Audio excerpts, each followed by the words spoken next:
اور رمضان کی محنتیں کرنے والوں اور شب قدر کو جاگنے والوں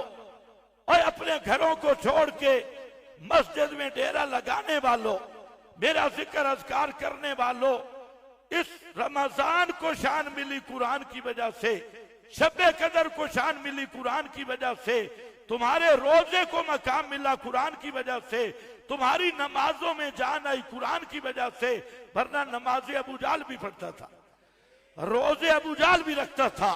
صدقے خیرات مکہ کا مشرک بھی کرتا تھا، تمہاری نمازیں زندہ ہوئی ہیں اس قرآن کی خوشبو سے، رمضان زندہ ہوا قرآن کی خوشبو سے، روزے میں زندگی آئی قرآن کی خوشبو سے۔ اور یاد رکھنا فضائل پہ مت دھوکہ کھانا، سب سے پہلے عقیدہ یہی رکھنا ہوگا، اللہ کی توحید کے وفادار بننا ہوگا، اور توحید کا مڈ اور بنیاد یہی عقیدہ سما والا ہے کہ بغیر اسباب کے تصرف کرنا الہ کا خاصہ ہے، بغیر اسباب کے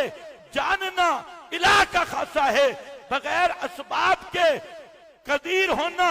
الہ کا خاصہ ہے، اسی طرح بغیر اسباب کے سننا بھی الہ کا خاصہ ہے۔ انہو هو السمیع۔ آج کتنے روزے دار ہیں، روزے رکھے ہوئے عقیدہ شرکی ہے،